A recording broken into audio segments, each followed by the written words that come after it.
haven't done one of these in a while. We are dangerously excited. Yes, dangerously. Well, I'm not very good at this. So. Bamboozling. Oh. Can't say that. That's Can't say not that. We're actually super excited. And it's We are kind very of the, excited. Putting a bit stuff. well, I don't know, it's the same presentation, but I think most of you are new, so. Unfortunately, some of the cats have passed away in here, which is sad. No. Do you want to tell everybody who you are? I'm Dr. Justin Boorstein. I'm a veterinarian here. I've been here, I guess, 5 years now as a veterinarian and volunteering as a keeper on off for, I think, almost 12 now. 2005, 6. Wow, it's been a long time. Getting old quick. I graduated Ross University in 2012. I did my clinical year at University of Florida. And I currently work at Humane Society at Tampa Bay. And I do all their surgeries other than spay or neuter. So dentals, mass removals, fracture repairs, foreign bodies, things like that. And then I work here as well. We'll kind of start out with some of the routine vet care here. Probably most of you know this because you see it daily, but the people watching and some of the keepers that maybe aren't here as often as the intern may not know all of it. Parasite control, we do, actually some things have changed here. So we just still do monthly and quarterly deworming. So we treat with ivermectin monthly, which prevents heartworms. Pretty rare in cats, but it can be fatal. And then panicure quarterly. Flea prevention. So we used to have a ton of different ways. We used to give flea prevention. We used to squirt it on them. We used to give some cats oral medications, depending upon if the topical didn't work well or if we couldn't get a topical on them. Now a new product came on the market called Bravecto. Unfortunately, all meds that I give to all these cats are off-label. So there's no studies. There's just anecdotal evidence, just other people trying it and seeing how it works. Luckily, most cats are cats. We don't use kind of the same doses and have the same effects. So we actually put all the cats on Bravecto, which is a quarterly flea prevention. And it does ticks as well for up to, I think it's 8 weeks with ticks and 12 weeks with fleas. So it's a really good flea prevention, although it is expensive, but it's oral, and so we can treat everyone all at once and hopefully no issues. Actually, for the first 12 years I've been here, I rarely ever saw fleas on any of the cats. I don't think I saw any fleas for the first 10. And then last year, they just started popping up every once in a while. Nothing horrible, but we just started seeing them. So I don't know if they developed resistance to some of the flea meds we were using, or the trees got larger and more leaves ended up on the ground, because it seems like we have an army of interns, and we used to never have as many, and they can't keep all the leaves off the ground. So, but that's a big, important job out here. Like, some people don't realize cleaning up all the brush and the leaves and all that, that's where all those bad parasites live and can continue to live in those moist environments. So cleaning up all the things you guys interns do, it makes a huge difference. This was just some of the old ways we had to do it. You may see that at other facilities you go to. I think do you know how much our Bravecto bill is? I do not. I want to say it's quarterly. It's around $9,000. So, just for flea prevention. The old stuff is like $7,000 a month, so, or quarterly. So that would sound right, at least. Yeah, at least. So, but it's definitely more effective. So, and we don't have to squirt things on them. Oh, look, let's put it in there. So. We still sometimes use topicals in certain animals, like the rehab bobcats, kittens. We tend to use topicals.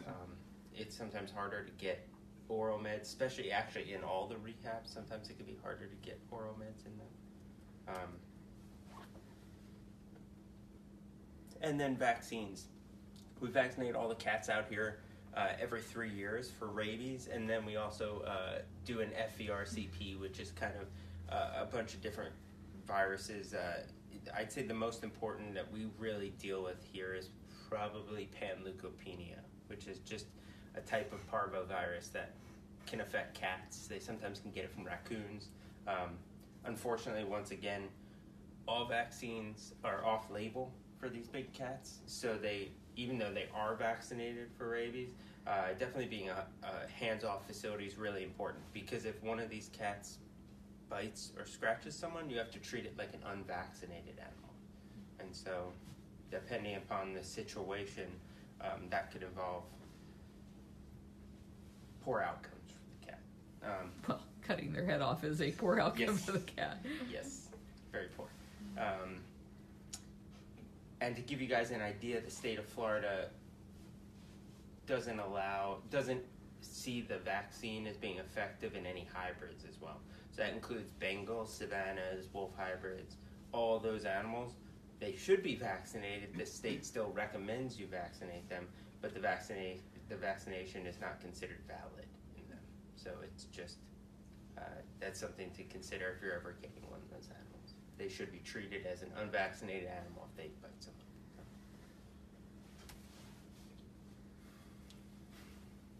And vaccines can be difficult in some of these animals. They're like feral cats. So depending upon the cat, depends upon how we can vaccinate it. I don't like to have to sedate them all. First thing, that would be a lot of work, actually sedating every single cat on the property. Plus, a lot of our cats, as you already know, are very old, so I don't really want to sedate them if I don't have to. And I feel like that adds to why our cats live so long, because in a facility that sedates yearly, that's stressful. It's stressful on the animal. You know, every animal reacts to it differently, but for the most part, if you were to be sedated every year, you would be stressed out. So many of our cats live well past 20. So I start being like, oh man, I have to vaccinate a 23-year-old cat, but it's healthy. So this is one of the ways we vaccinate. Something we call it the catacomb. If any of you have ever worked with feral cats, it's basically a large comb that kind of squeezes them against the side of the cage, and it works in certain species. Servals, it works great for. Ocelots just spin around. It doesn't seem to work on them. They kind of calm down. I've listened to cats. I've drawn blood from cats like this, and I can vaccinate them, microchip them, depending upon the cat, though. Squeeze cage. Probably most of you have seen this quite often. I'd say this is the most common because now we move the cats a lot, and so when we're moving them, they end up in squeeze cages and they get vaccinated. So, and then dart equipment. This is usually for the larger cats or the more the less friendly cats, I guess you could say. And I tend to like the blow dart because it's a little quieter and they don't seem to notice it as much. We also have a dart gun that works just as well.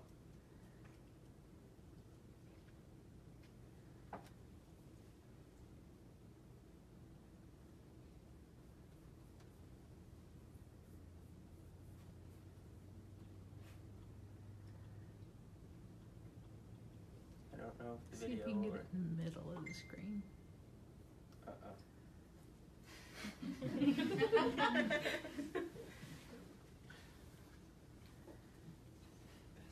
Do we have somebody technical in the room that knows PowerPoint? Where's Michael? Michael. Did you hit escape to exit the full screen? I think you want the veterinary care program up there. You see it? Yeah. Oh, it's a video. Oh, you don't have access. That's what it's doing.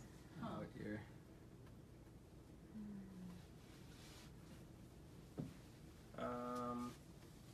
somebody text Jamie. Go Wait, ahead hold and on, hit hold on. request access. No, but I could. You think so? Yeah, and then somebody text Jamie and ask her to grant him access so he can play his video. I can't do it because we're live. Oh, God. What I could probably do is Grant him access to. She'll get an email saying that he's asked for permission now that he did that.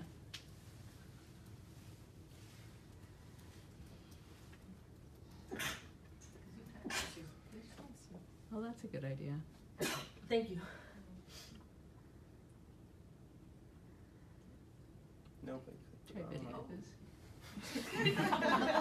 I don't know what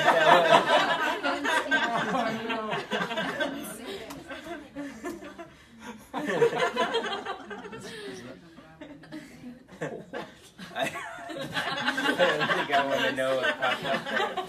I didn't see it. I should just remember watch your ads on YouTube. Are your speakers up? Surgery. He's not the biggest fan of our president, Jamie. But he definitely doesn't like our vet, Dr. Boorstein, from past procedures.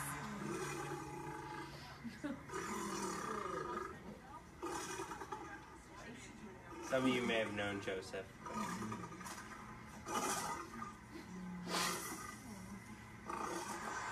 So how do you vaccinate a lion that hates you? Well, you put on a ghillie suit and you quietly sneak up on it. Dr. Boorstein was wearing a GoPro camera and I was filming as well. Ideally, I would have liked a closer shot on all the action, but unexpectedly, Joseph was awake and I didn't want to startle him or cause him to be suspicious. So I got low and I hid behind a tree while I filmed. Check it out.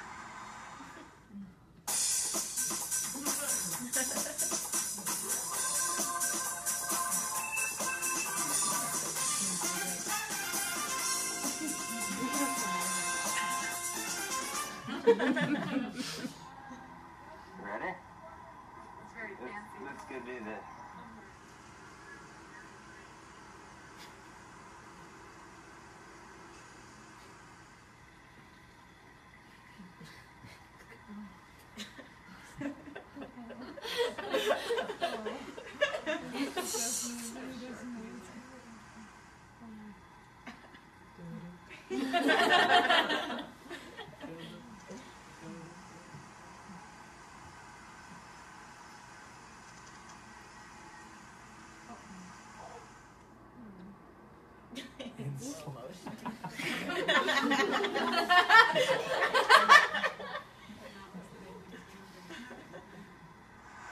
Great success. He didn't even know what hit him. Literally. It went a lot smoother than we had thought. You may be wondering what happened to Joseph's mane here.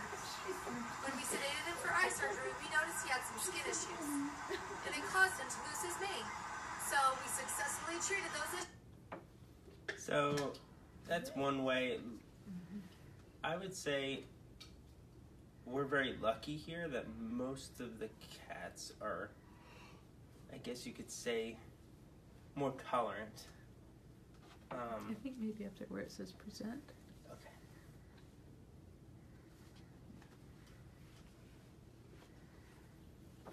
But you're on slide 16. Is that where you wanted to be? If not, mouse over the bottom corner and go back to the slide you want to be on.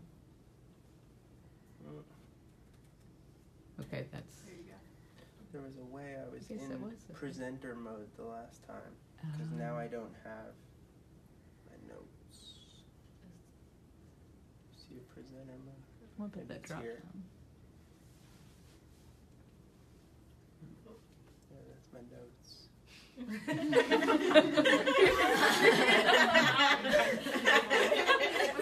Was there one that said If you go to the tab you were before. I think we're good. I think we're back on.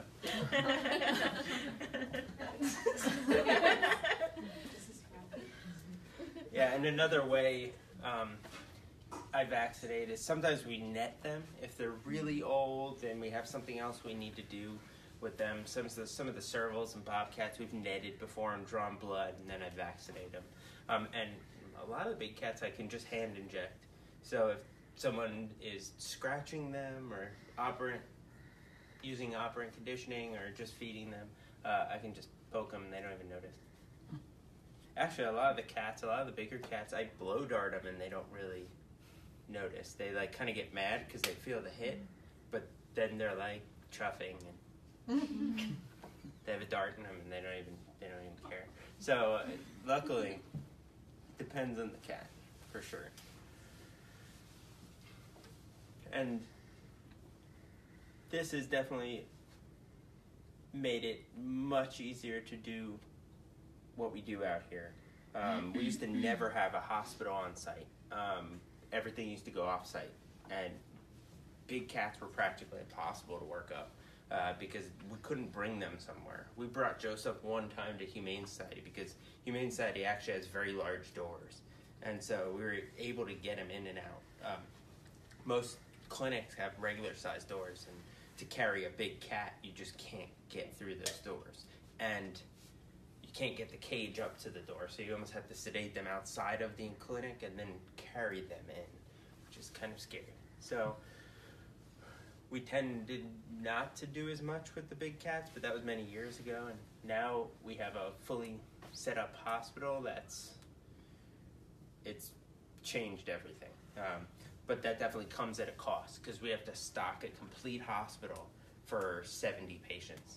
So sometimes 60 to 80 cases a year, to give you an idea. And then everything is not easy, because you need everything to be kind of higher end, larger than the typical clinic. To give you an idea, that table right in the middle, that's like hydraulic. It needs to be able to lift enough weight, and Jamie worked super hard to find the cheapest one, and I think that was like 17 grand, so like that was the cheapest one we could find. And x-ray, luckily we had a donor come out, and we always wanted x-ray. That's how the whole hospital got started. I think Howard brought him on a tour. Was it Howard or was it, no, it was probably... I think it was Jeff. Jeff, yeah. Brought some donors out on a tour, and always at the end of his thing, he kind of pitched the idea of having x-ray out here, and said it was probably around 80 grand, and they said, yeah, I think we can swing that. So then we were like, okay, now we need x-ray, and so we had to look into it. We had to get an x-ray unit that could shoot large animals, and then the table had to be able to lift and move around enough weight. Like, you couldn't just have an animal table. I think we kind of broke Humane Societies a little bit with Joseph, and that one it's for larger people, so it can do about 1,000 pounds and move it all around, and then we found out we didn't have phase 3 power, which is fun, which apparently we needed like a $30,000 generator to run the x-ray machine. So, and then we had to build a building to put the x-ray machine in because of a certain height, it's like I think it's 8 foot tall. So, yeah, that was fun. But luckily we had a lot of donors that ended up chipping in, and we were able to get a lot of high-end equipment, and we got ultrasound, which makes it possible to do a lot of different things. Biggest problem we have is getting everything in one sedation. We almost need a team of people working to fit it all in. Dental equipment, this is probably the most common thing we do out at Big Cat is dentals. And so everything we do with dentals is huge. We have x-ray. Now we just got a brand new x-ray that actually has larger plates, and we could do, we couldn't really get x-rays of tigers with the normal x-ray. Not efficiently, at least. Blood machines. And now we have a surgical suite and a viewing gallery up above. And microscope, and kind of, like I said, there's my pink sparkly bucket that I made. That's the mask they make for small animals. And pretty much everywhere I've gone, I've seen like a vinegar bottle as a mask for most big cats. And I kind of wanted one that had a little bit more of that rubber. So I kind of just created one. It's just pink and sparkly. And dental blocks, they make them for smaller cats, but not for big cats. So I've made some wood ones that I feel a little bit more safe with than those metal ones if they were to bite down. And laryngoscopes, we actually had one custom made with an LED light now that works great. I don't think we have a picture of that here, unfortunately. And then the other old cat hospital / shed thing, that's usually where we recover our patients. I think that was the worst we ever had it. I think that was 5 patients in there at once. Sometimes I'm not here for like a month or 2, and then sometimes I'm here every day of the week. So it just depends on the day. We sometimes put tigers in there, especially if it's cold out or really hot out, or they're really sick. A lot of the big cats go to the recovery cage as well. When they're in recovery, they kind of sometimes get bored, so we try and do some type of enrichment depending upon time of year. And some of the cats really do like that cat sitter DVD, which is what that is. And they just watch it. So. You got to figure most of the cats that, they live outside, so they're kind of stimulated, and then all of a sudden they're put into a cage sometimes for 2, 4, 6 weeks. So it can be boring, and so they can get destructive. And I think Dr. Wynn was like, okay, now piece that back together, and let's see if we have all the pieces. Oh, gosh. Make sure we don't have to do some type of surgery later. So some common health issues, some of the stuff we deal with out here. Weight management, this is huge. We don't want them to be too skinny. We don't want them to be too fat. They're both just as bad. That was a tiger we rescued. Unfortunately, she only lived about 5 days after we rescued her. She was in acute kidney failure. She was deprived of water, so there was no water in her enclosure. So we tried to save her, but we were unable to. And that's Shere Khan? No, that's... It's either Shere Khan or Nikita. I think it might be Nikita. Smaller head, I feel like. It could be Shere Khan. It's really tall, really fat, I guess you could say. A perfect example is when they're too heavy, they can get all kinds of orthopedic diseases. And if a tiger has an orthopedic disease, it's practically impossible to treat. So Shere Khan actually, at the end of his life, had a pretty bad limp on one of his back legs. And he had torn his ACL, or cruciate ligament, probably because of his weight.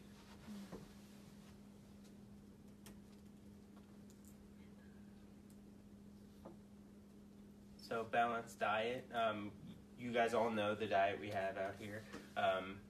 It's definitely important to get them to eat all portions of it, but some of the cats, as you know, are really picky. So we try our best. And to me, if I had my choice, most of the cats out here would try look skinny.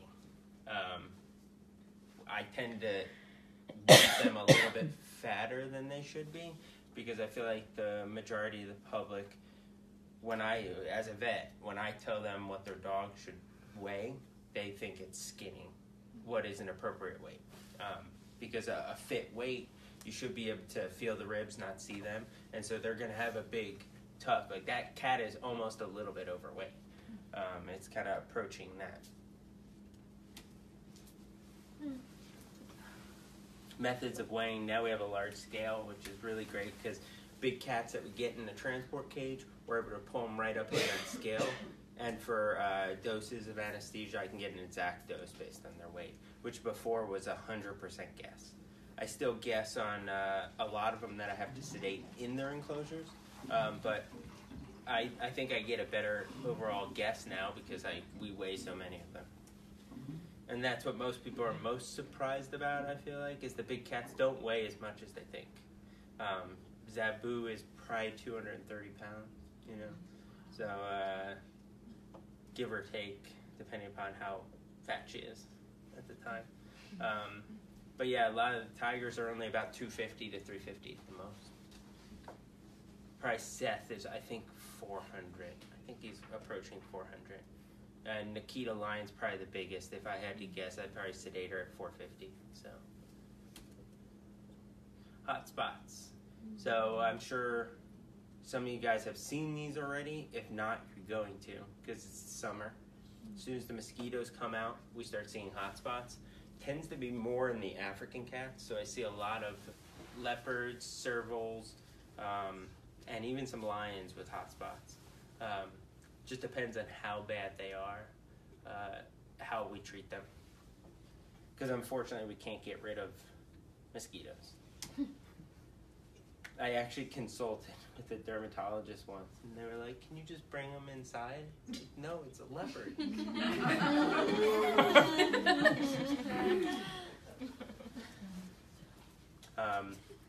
Yeah, there's a, now I can't remember which cat it is. There's a serval that gets a very red nose. Servy. There's actually two of them, but I think Ginger as well. Ginger as well. And I don't know, I think they're both on meds. They're both on Atopica. But that is a true mosquito allergy. That's how mosquito allergies present in all cats, like domestic cats. Very, very red nose, because that's most of the body, the mosquitoes don't bite them. But the nose, they can get them very well. So they get this bright red nose. How do they take the Atopica? It's liquid, so I think they put it somehow in their food. I don't know what food they put it in, but So Serby takes it in a chick head?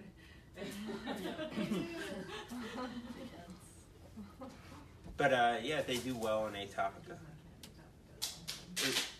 So parasite infestation, that's definitely something we see out here. Usually the keepers note it most of all. Most of our cats are, because they're on monthly prevention, we rarely see them. I'd say the one we see is Spirometra, which is a tapeworm, and they get it from eating usually amphibians out here.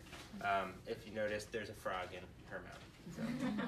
So, it's pretty common, and that's actually Spirometra in that slide. So usually keepers note just a big foot or two long tapeworm. So. Dental disease. This is very common, and the vast majority of the dentals they do out here are noted by keepers and interns. So they notice something, some change in behavior, how the animal eats, if it chews on one side or not, and then also swelling. Like in this case, there's a giant swelling on this cat's face, and that could pop up overnight. So the issue with dental disease now is we have so many cats that have had so many bad teeth.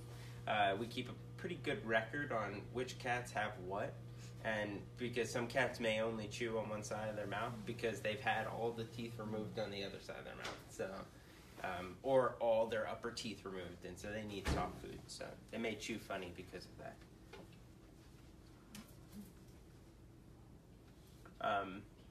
This is another thing we see quite often. A lot of the bigger cats, we tend not to get horrible dental disease, where I can just extract the tooth easily. A lot of times we call an aborted dentist to actually root canal their teeth. It's much easier to root canal a tooth than to extract it in a tiger. Zabu, I think, is the record right now for root canals. I think she has to have had like 8. I don't even know. And she needs more, I think. I know. She has some kind of weird jaw that she's just wearing her teeth down. The dentist is not quite sure why, but he's like, he just keeps root canaling them. So, and stick face. Actually, I haven't seen many of these lately.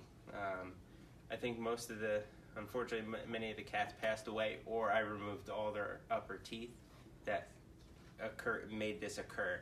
There's 2 molars at the top, and some of these cats bite palmetto fronds, and they get caught on the roof of their mouth. And there's that flat side of the palmetto frond, so it gets really stuck up there, and then it rots those 2 teeth if it sits long enough. And so then you end up having to remove those teeth if it sits too long. They usually make a face like this, and we actually have a tool to get it out. Let's see if this will play. It might not give me access. Maybe.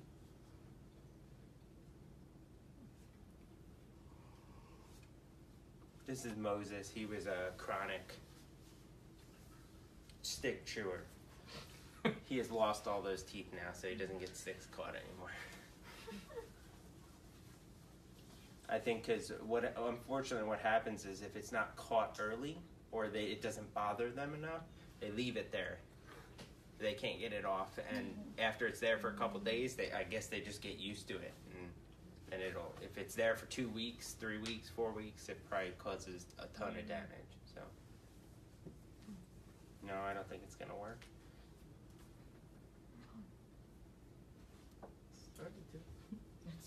Maybe the internet is. There we go.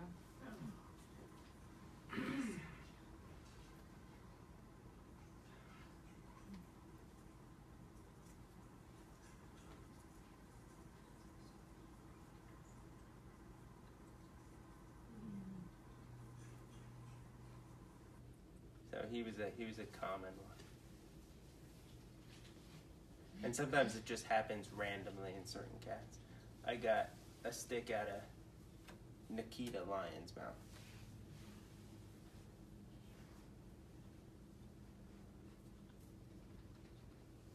So there's a stick I got out of Nikita Lion's mouth. And in that picture, there's a stick on the roof of that cat's mouth. And we sedated that cat, and it wasn't there anymore. I think Dr. Wynn sedated it the next day, and it wasn't there. So that's just the luck of the draw.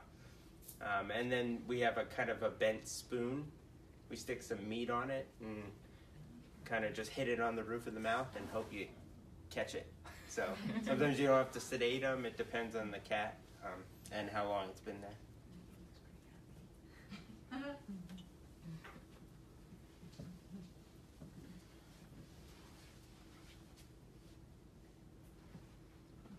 Oh, I lost my notes again.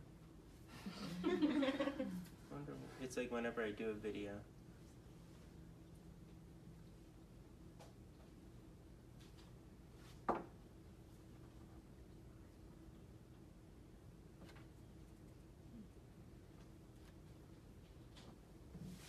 Huh.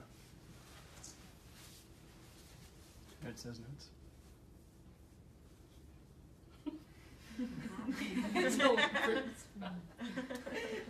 can see my notes. I haven't even been using them, but just in case.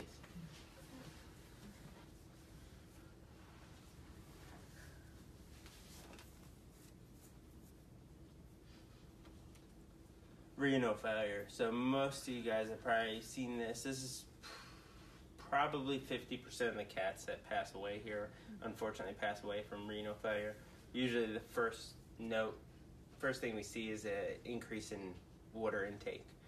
They just have to drink. They drink a lot of water and unfortunately stay kind of a little bit dehydrated. The big cats tend to last quite a while in renal failure or different stages of it. And I think they do very well.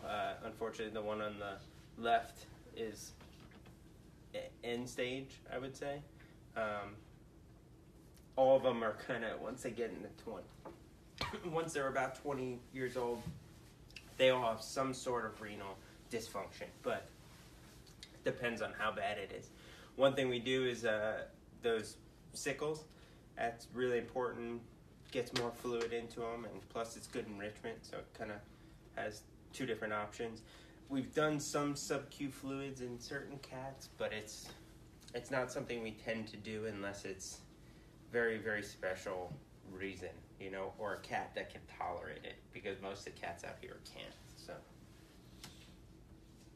a lot of times we'll give them 3 days in the hospital, and we'll give them sub-Q fluids, and then they can go back to their cage. But if we have to maintain them on sub-Q fluids, I don't think that's a good quality of life. So poor grooming habits. So most of the cats we've had that, if you see, I don't know if we have anyone that's horrible right now.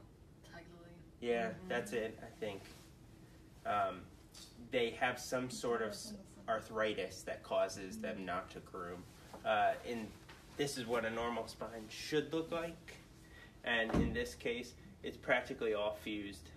So that cat can't really turn much. I don't think it's very painful for the cat, but decreased range of motion leads to unable to groom itself and mats. especially as they get older.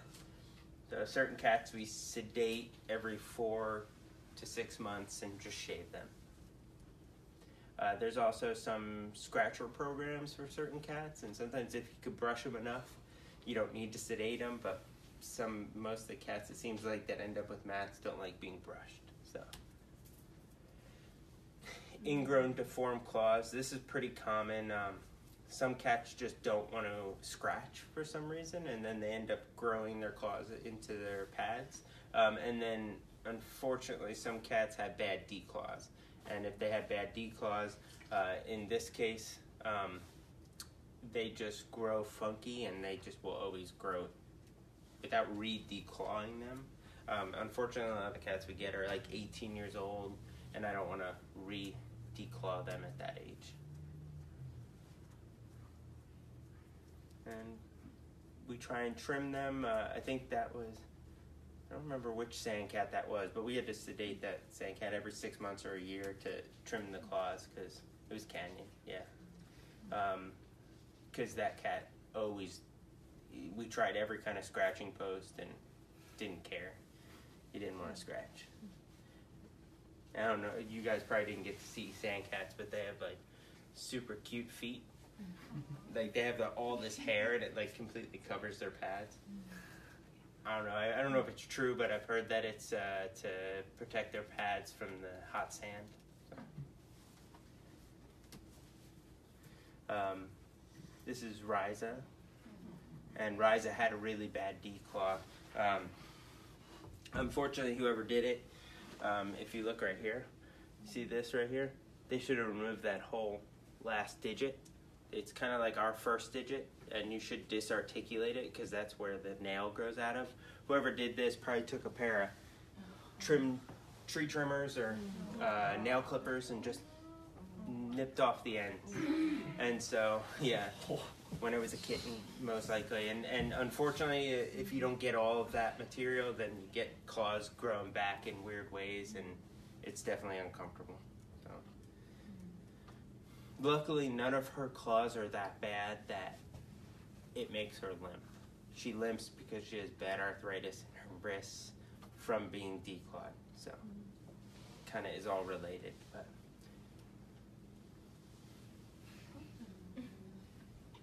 So this is how we pretty much treat and evaluate all of our big cats. We have to sedate them. Very few can be handled without sedation. And there are some courses. I went to the Safe Capture course, which provides like 16 hours of CE. The nice thing about that, I don't know if any of you guys are going into this field or becoming vets or going to work at rehab places, they kind of let you test out a bunch of different methods of sedation. You know, they have a bunch of different kinds of guns and blow darts, and they also teach you about the drugs and safety protocols involving those drugs and logging those drugs. So it's kind of a good little class to take.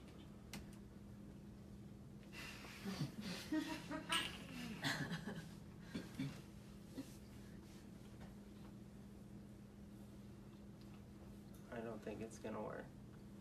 That was just a video on how to load a dart.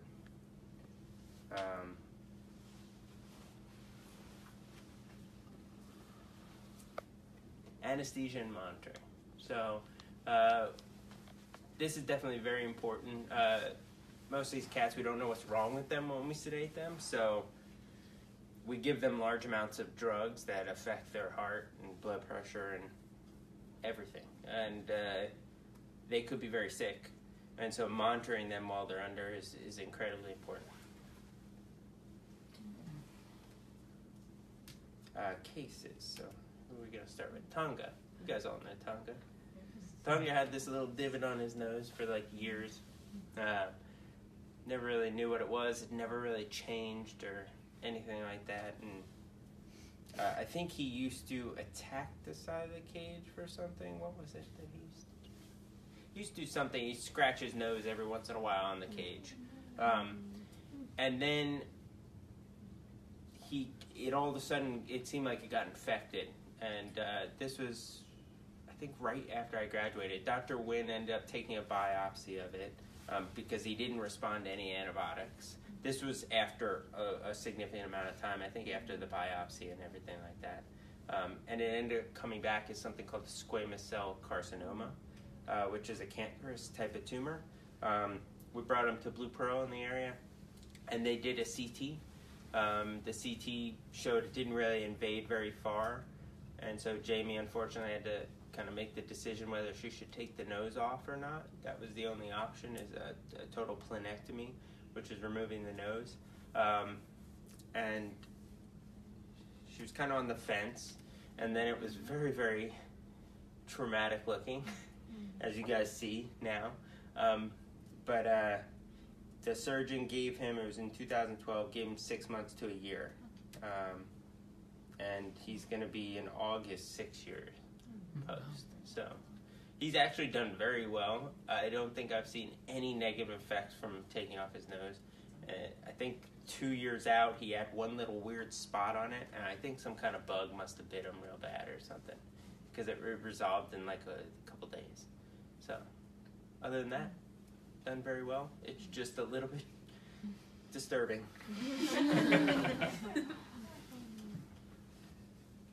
Skipper. What a nightmare, Skipper. So you guys go around and see all these beautiful cats, and I go around and just see all these nightmare cases.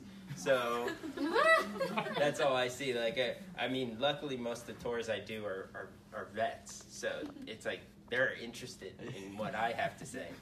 But like, it's like the gloom and doom tour, you know? It's like Skipper came to us. He was in probably the worst situation I've ever seen, and he had a cage that was like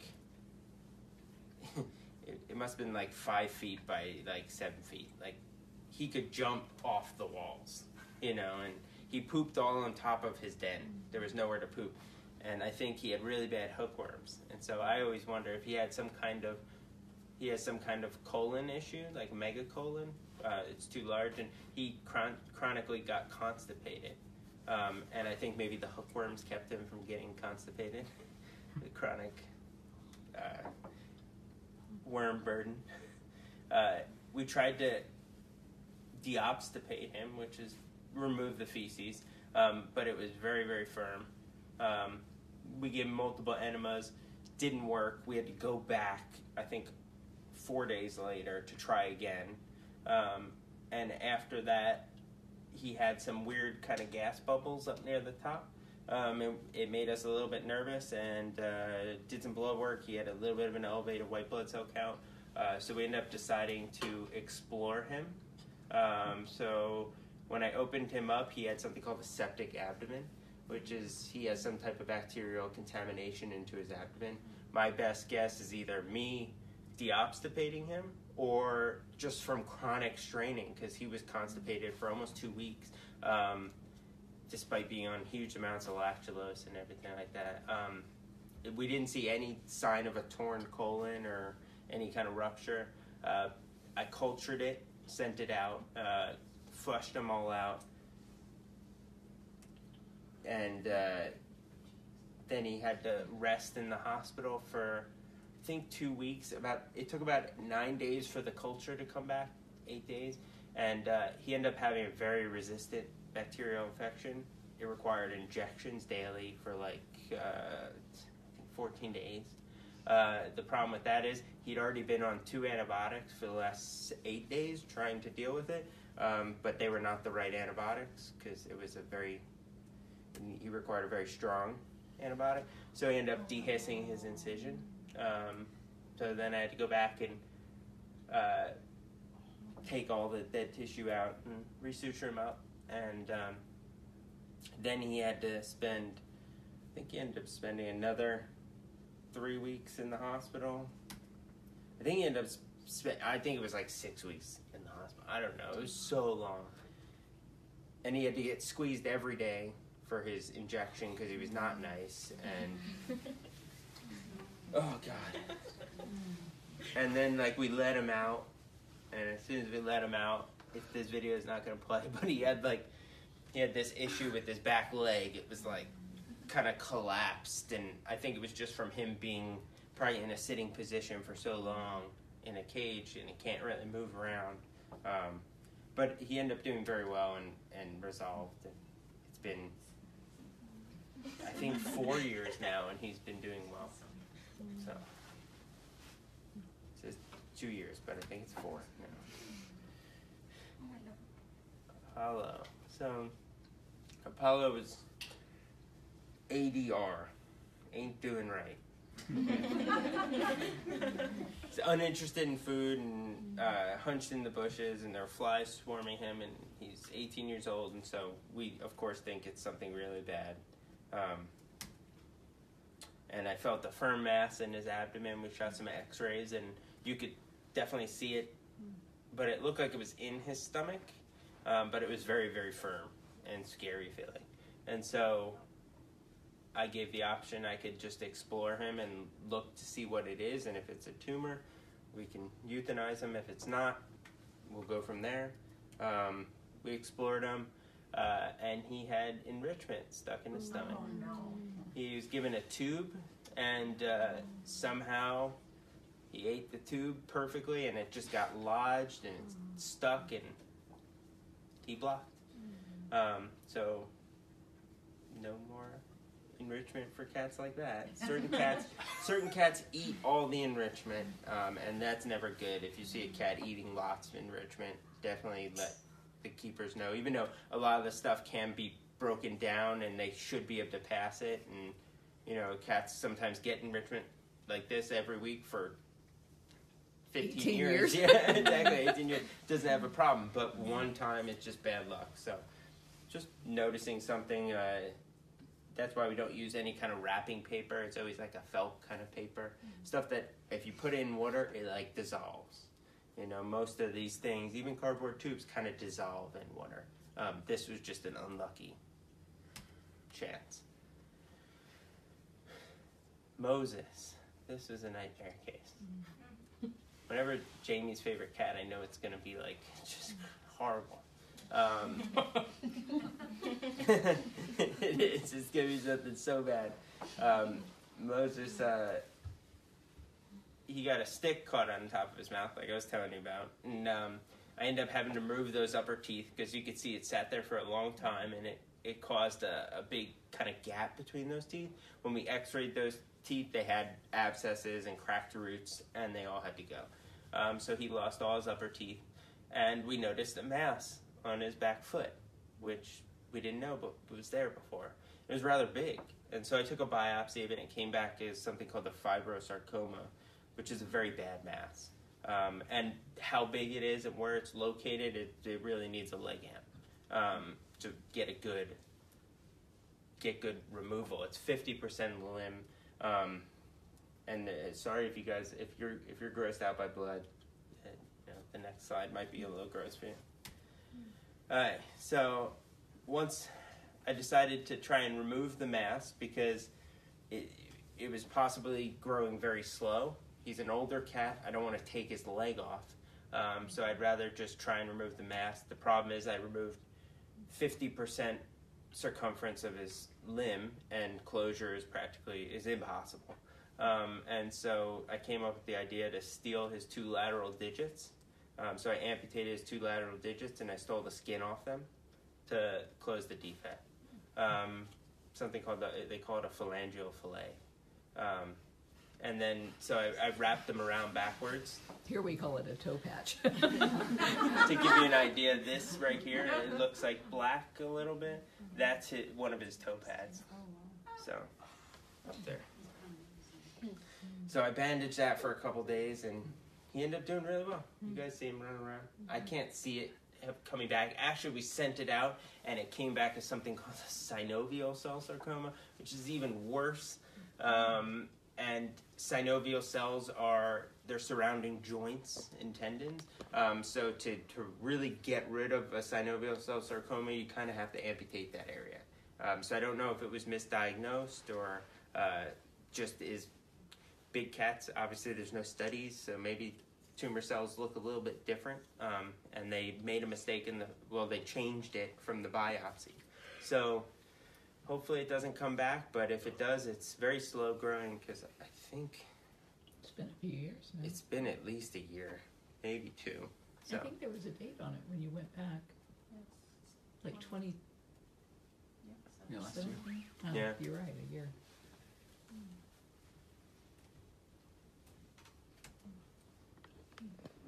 Cameron. That's what Cameron used to look like. So, he had a giant mane. Cameron was you guys probably have heard this story. Some people online might not have, but they came to us in 2004.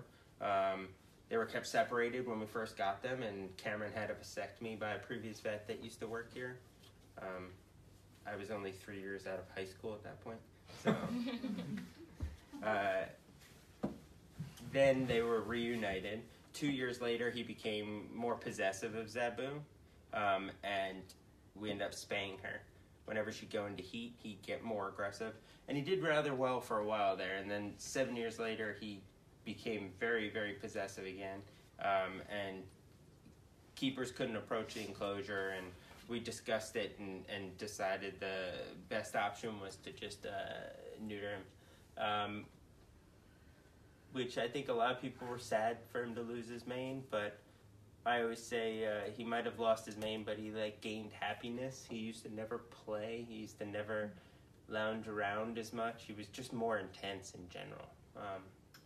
And so we don't get to see the funny video, unfortunately, of him playing with it. Jamie, but I haven't heard back. Yeah. It's the donut video, probably. Yeah, it's a donut video. Well, I mean, it was just nice to see him play with things. And then I think 2 years after, he ended up with a tumor on his side, right on his neck, and it probably would have been hidden by his mane if we didn't neuter him. So it would have got much bigger before we saw it. It came back as a basal cell carcinoma, but it was pretty low grade, and so we completely removed it and haven't really seen a sign since. You guys all know he was dealing with a bunch of stuff recently, and we don't really know what he was dealing with. Hopefully it was just constipation, but I've never seen constipation cause an animal not to eat for that many days. He had some issues with his liver. He had cysts in his liver, but that could easily be just benign and not be a concern. And so we treated him medically, and now he's eating again. So fortunately, that's how it sometimes goes out here. Mickey, probably some of you know Mickey, but not all of you.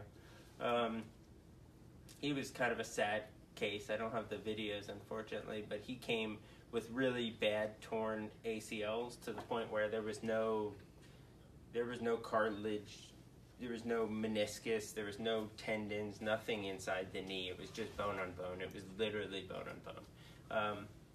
And we were deciding whether or not to euthanize him, and he was just so playful and happy, and so we decided to try and save him. So we called up a boarded surgeon in the area, and he tried some surgeries, which did improve him walking around. He used to walk with these crazy limbs out to the side, and he definitely got much straighter as time went on. 6 months later, we ended up doing the other knee,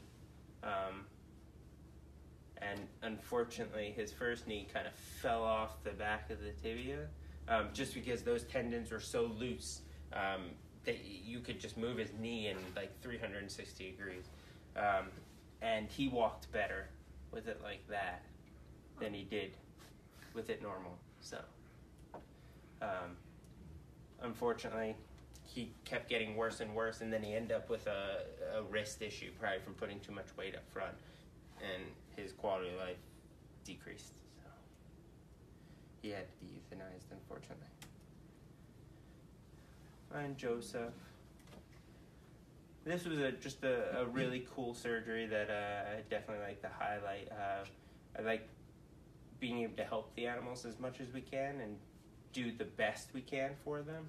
Luckily, we're in a place that lets lets us actually treat them and kind of go above and beyond. And Joseph presented with squinting and tearing and a cloudy appearance in one of his eyes. He unfortunately had luxated a lens, and it was very painful. So we called out Dr. Miller, who's an ophthalmologist at Blue Pearl, and she came out and she did kind of a phaco. It's pretty much removing the lens from the eye. She just cut into the eye and took the lens out, sutured it back up. Scary part about it is don't have an e-collar on him afterwards. And he needs eye drops twice a day for 5 weeks. He's a lion. And I think she wanted it like 5 times a day. We were like, can we have a compromise here? And then I think the eye drops were $250 a bottle. So Like this big of a bottle. yeah, it was a tiny little bottle, and you had to like squirt it a bunch just to get it in his eye.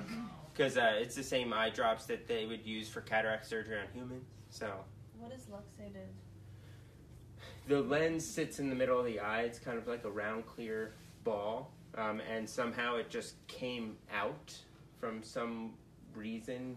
We don't know exactly what it was. We never found an obvious cause for it. But that lens had come out, and when it came out, it can cause all kinds of issues, glaucoma and things like that. And it was just very painful. So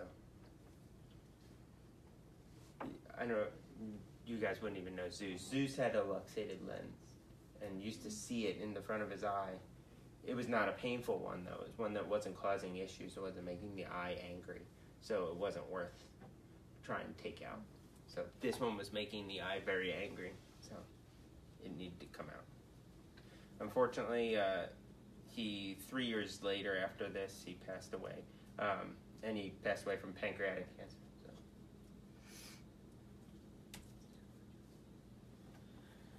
Max, 4-year-old male bobcat. I usually put this in because it's so random what can occur, and it can be so subtle.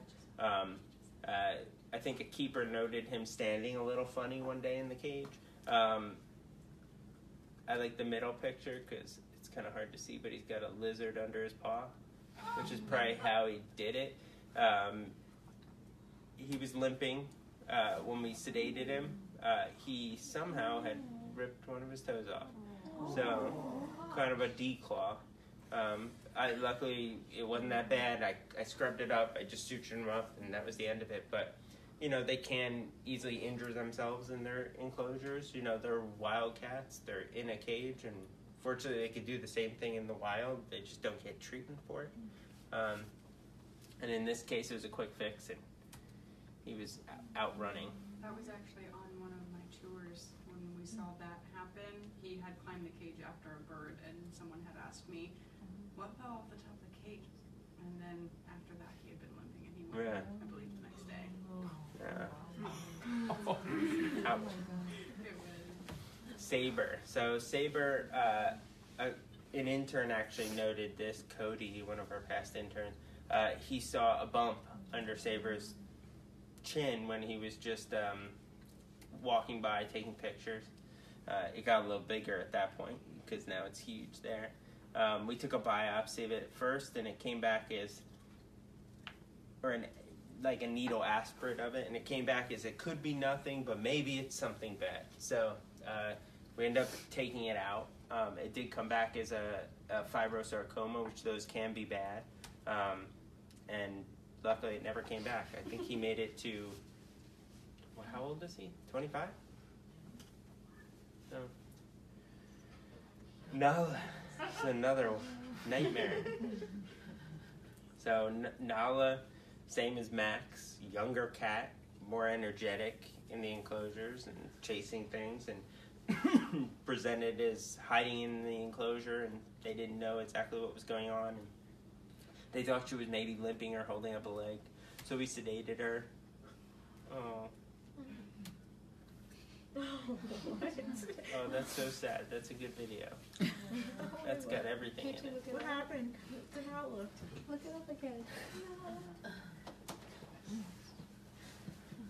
Let's see if I can.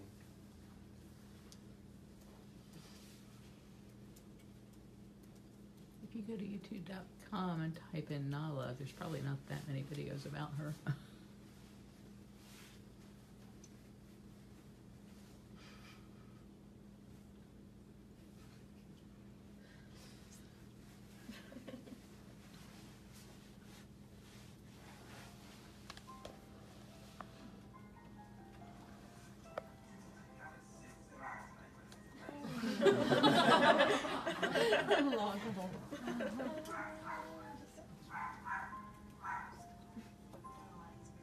So we brought her to Humane Society. Unfortunately, we knew she had a broken leg. It's a pretty bad break. It was what I would call a comminuted radius ulnar fracture. She broke both of her bones, and there were multiple pieces in there. So it doesn't really fit together like an easy.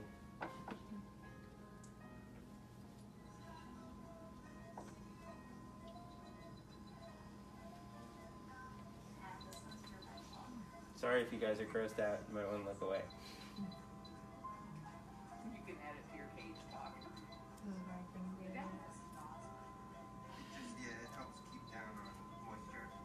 This is not the same one as is usually on there.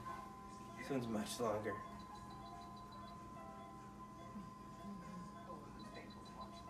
Yeah, it's pretty brutal to to realign a bone. I don't know if any of you guys have ever worked in a surgical suite, especially for fractures that are pretty comminuted and they displace. You got to use a ton of force to be able to bring them back. Here, I'll kind of fast forward a little. So basically, I put on a plate, big foam plate. It's kind of like depressing music.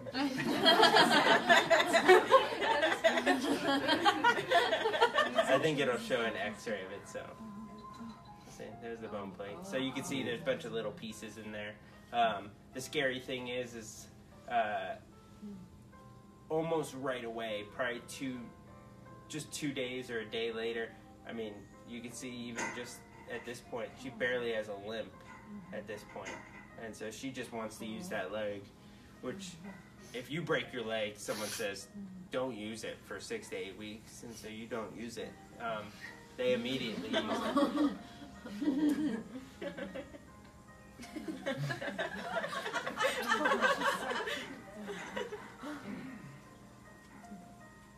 I think she spent, 8 weeks in the cat hospital? Long time. It was super long.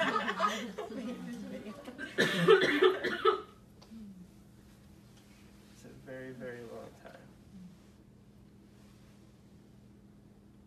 So yeah, whenever I walk by her cage now, I'm always like, bad memories. King Tut.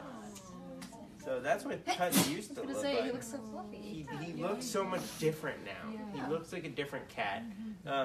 King Tut was a big old fluffy cat, and we vaccinated him, and about a couple weeks later, he started to have neurologic signs. We probably won't have videos, but he was shaking. He had a hard time. He kind of held his head down, and he seemed uncomfortable. At first, we thought it might have hurt his back. He jumped off a platform. So we treated him like that with some meds. He seemed to improve a little bit, then got worse, and then progressed to this at one point. He decreased his appetite significantly, and he got to a point where he almost couldn't stand up, and he was shaking. And so we discussed what were the options. He was probably the youngest cat on the property at that point, which was just horrible for us, because we deal with all these old cats. We hate to lose a young one.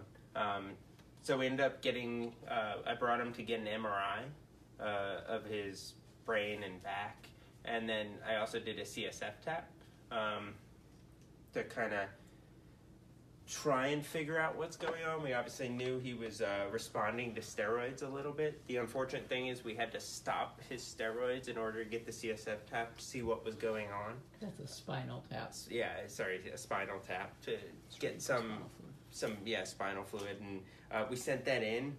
And unfortunately, this is, I feel like what I always read this because it was just, I'm not a neurologist, and neurology is a very difficult subject. You know, there's lots of things that can be going on. And I sent in the spinal tap. It said the CSF was possibly contaminated with like red blood cells from the poke. And they said, but it could be, they gave me a differential list. And I remember looking at this like, Jesus. It was acute non-inflammatory diseases like intervertebral disc disease, spinal trauma, cervical spondylometapathy, fibrocartilaginous emboli, or infectious diseases like septic meningoencephalitis or discospondylitis, fungal diseases, rickettsial diseases, FIP, canine distemper, protozoa, other inflammatory degenerative conditions such as steroid-responsive meningitis, necrotizing vasculitis, CNS necrosis, granulomatous meningoencephalitis, or cancer. So I was like, I think they just named everything neurologic that you could possibly get. So we ended up, we were going to just try steroids more, just high doses. Unfortunately, he stopped eating, and we couldn't get him to eat. And we tried giving him injections, and he didn't seem to want to turn around. So I actually came out there to euthanize him. And Jamie and I we're like, oh, let's let him. We brought his cage outside and let him have one little bit of time outside before I euthanized him. I was like pulling up the drugs, and he kind of perked up outside and. She's like, oh, should I try and get some appetite stimulant in him or something? I was like, sure. And he ate it, of course. And so we're like, oh, we'll give him another day. And luckily, he just turned around. And I don't have the video, but he started to, it took about 4 months for him to be much more normal, but it took weeks and weeks. And really, we never took him off steroids since then. So. I think he's still on them, right? Yeah. Someone said, I talked to a neurologist recently, and they're like, you could take him off it. It's like, no, I'll just leave him on it. Forever. Forever. Do you guys have any questions? Yes. So, you said you maintain the weight of our cats with, like, their diets. And you talked about Nikita, how she's really large. So is she like eating a smaller diet? She eats a pretty small diet for her size, yeah. Yeah, she does. I was saying so. So you have like yourself giving the treatments. Do you like? I know as like interns and volunteers, we go and we are supposed to look at the cats every day. Yeah. Is there like a set like so many months or like a time in the year that you do come and look at all of the cats? I've thought about doing it. I actually don't do it at this point, and the main reason is most cats don't like me, so it's not like it's not a good representation of it. You know, that's why I really rely on it's definitely staff and keepers, and I get messages almost daily or every other day about a cat. You know, when one of you guys reports a cat. A lot of my things are done telemedicine-wise. So it's just basically videos and pictures, and a lot of the cats, when I come out, they won't want to walk around. So some of them do, but some don't. Enrichment or something happy with it. I know. I really should. But then again, like I don't want to ruin their fun time.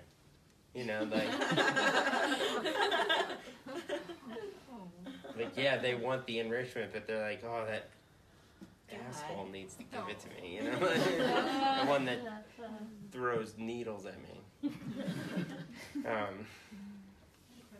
Yeah. When you were doing your training, did you have the option to do, like, exotic or whatever, what do they term that? It would be more zoo medicine. Zoo medicine. I did rotation through zoo medicine, just 2 weeks. They don't really, you can get board certified in zoo medicine. It's extra 4 years of vet school. It's an internship and then typically a 3-year residency, a year internship, a 3-year residency. But zoo med is like, people always are like, oh, did you always know you'd be a zoo vet? And I always say, I'm not a zoo vet. I have it like so much easier than a zoo vet. Like I just have cats. They're all the same. And a zoo vet has to treat like 1,000 different species. The difference is I've, the zoo vets at UF, when I was there, probably the year I was there, I probably heard of like 5 or 7 big cats coming through. I think 2 of them were ours, so like, because we used to have ringling cats, and so they would always go to UF. So like I would see some of our cats come through there. So a zoo vet, if you work at Lowry Park or Busch Gardens, how many cats do they have? They don't have a ton, and so in a lot of ways, there isn't, for cats at least, there isn't any kind of specialty or any great way to learn. Okay. Unfortunately, when I talk to people, somehow I'm an expert, which is scary. Because I guess I see a lot of them. That's all I do, especially geriatric medicine in these guys. So, question? Okay. All right, thank you. You're welcome.